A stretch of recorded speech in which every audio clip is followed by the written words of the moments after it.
RK நகர் தொகுதியில் வெற்றி பெறப் போவது உறுதி என முதலமைச்சர் ஜெயலலிதாவை எதிர்த்து போட்டியிடும் திமுக வேட்பாளர் சிம்லா முத்துச்சோழன் தெரிவித்துள்ளார். மழை வெள்ளம் ஏற்பட்ட போது திமுக செய்த பணிகள் வெற்றிக்கு காரணமாக அமையும் என்றும் அவர் நம்பிக்கை தெரிவித்துள்ளார்.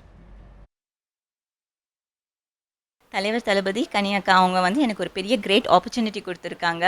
இந்த ஆப்பர்ச்சுனிட்டியை டெஃபினட்டாக ஒரு பெரிய கிரேட் சக்ஸஸாக அவங்க காலடி சமர்ப்பிப்பேன் நான்.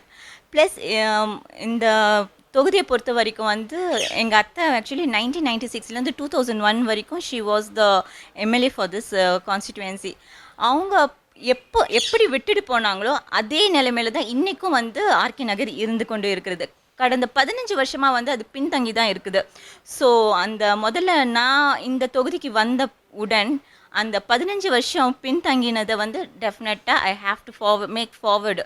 இப்போது தற்போதைய நிலைக்கு கொண்டு வந்துக்கிட்டு அதுக்கப்புறம் நம்ம திமுக அரசாங்கம் என்னென்ன திட்டங்கள்லாம் கொண்டு வந்திருக்கோ அதை நான் டெஃபினட்டாக எல்லா மக்களுக்குமே நான் ரீச் பண்ணுவேன். அவங்களுக்கு வீடாக எல்லாருமே பயன்படுறது மாதிரி அந்த திட்டங்களால். ப்ளஸ் கடந்த வெள்ள நிவாரணத்தப்போ மழை வெள்ளம் அப்போது இந்த இவங்க அதிமுக யாருமே ஒழுங்காகவே மக்களை சந்திக்கவே இல்லை. இத்தனைக்கும் இது ஒரு சீஃப் மினிஸ்டர் தொகுதின்னு சொல்கிறாங்க. அந்த அம்மையார் 2 வாட்டி தான் அந்த தொகுதிக்கு வந்திருக்கவே செய்கிறாங்க. ஒன்று நாமினேஷன் தாக்கல் பண்ணும்போது வந்திருந்தாங்க, இன்னொன்று சொல்லப்போனால் இவங்க அந்த மழை வெள்ளப்போ வந்து துக்கம் விசாரிக்கணுன்ட்டு வந்தாங்க. ஆனால் வாக்காளர் பெருமக்களேன்னு சொல்லி மக்கள்கிட்ட ஓட்டு தான் கேட்டுட்டு போனாங்க.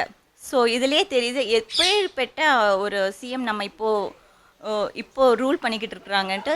It's completely it's dead government.